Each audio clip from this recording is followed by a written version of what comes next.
আমি শুকনো, আমাকে ভালো লাগছে, আমার কোনো ফিগারে প্রবলেম, আমি জিম করব, সমস্যা নাই, তাও আমাকে ছেড়ে যাইয়েন না।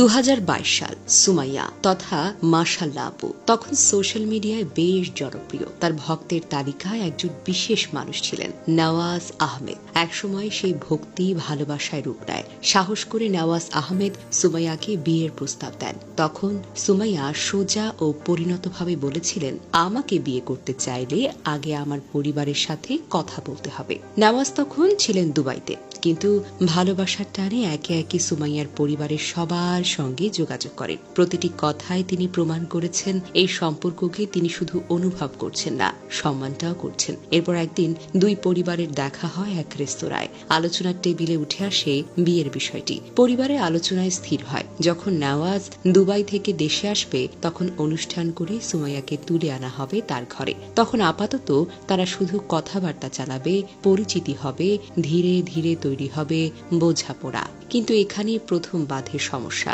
কারণ সুমাইয়া ছিলেন অত্যন্ত পর্দাশীল, ধর্মভীরু এবং আত্মসম্মান বোধ সম্পন্ন একজন নারী। বিয়ের আগে ছেলের সঙ্গে অহেতুক কথা বলা তার কাছে গ্রহণযোগ্য ছিল না। আর এই জায়গা থেকেই শুরু হয় প্রথম টানপোড়েন।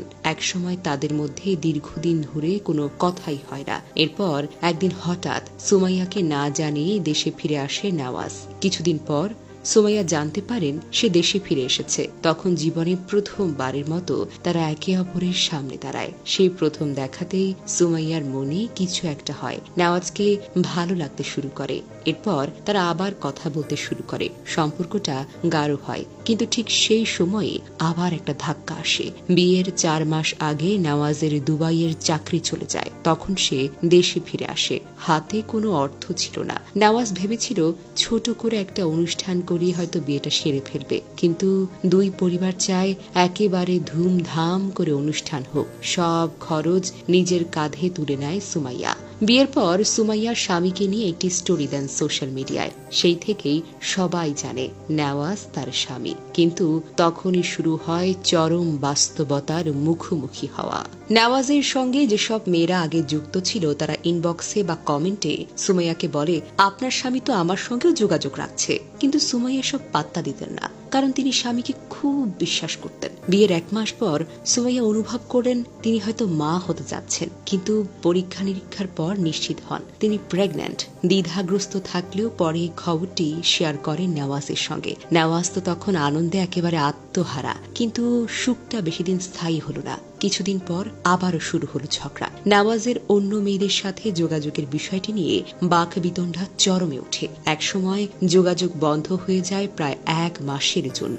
এর মাঝে সুমাইয়া শারীরিকভাবে খুব অসুস্থ হয়ে পড়েন। এই খবর পেয়ে নওয়াজ হঠাৎ করে কোনো পূর্ব জানানো ছাড়াই দুবাই থেকে সোজা চলে আসে তার বাসায়। এই সময় সে অনেক যত্ন নেয় সুমাইয়ার, কিন্তু তবুও রাত গভীর হলে সে চ্যাট করতে থাকে অন্য মেয়েদের সঙ্গে। এক রাতে সুমাইয়া যখন তার ফোনে এসবের প্রমাণ পায় তখন নওয়াজ ফোনটি লুকিয়ে ফেলে।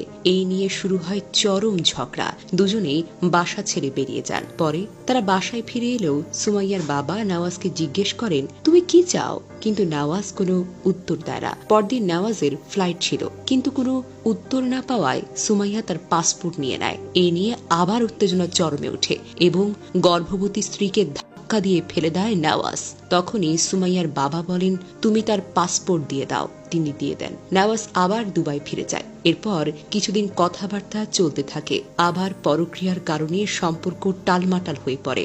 অবশেষে সুমাইয়া জন্ম দেন এক ফুটফুটে কন্যা সন্তানকে। নওয়াজ দেশে আসে, কিন্তু তার পরিবার খুশি নন। মেয়ে সন্তান নেওয়ায় তারা যৌতুক না দেওয়ার কারণে সুমাইয়াকে মানসিকভাবে করতে থাকে।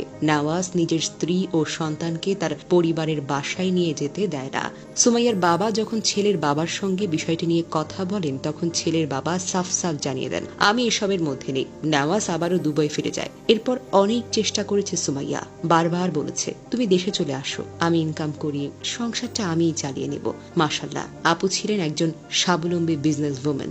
আবারও শুরু হয় সন্দেহের খেলা। এইবার জানা যায় নেওয়াজ সম্ভবত সুহি ইকবাল নামের এক মেয়েকে বিয়ে করেছে। তাদের দুজনেই এই কথা বলে, কিন্তু বিয়ের কাগজপত্র কিছুই সুমাইয়ার কাছে নেই। সবচেয়ে বড় ধাক্কাটা আসে তখন যখন সে জানতে পারে নেওয়াজ তাকে ডিভোর্স দিয়ে দিয়েছে। কিন্তু আশ্চর্যের বিষয় হলো সুমাইয়া তো এই খবরটা জানেন তার ফলোয়ারদের মাধ্যমে, কারণ নেওয়াজ সবসময় তাকে ব্লক করে রেখেছিল। পরবর্তী নেওয়াজ তার সোশ্যাল মিডিয়ায় সুমাইয়াকে নিয়ে বিভিন্ন রকমের কটূক্তি এবং অপবাদ ছড়াতে থাকে।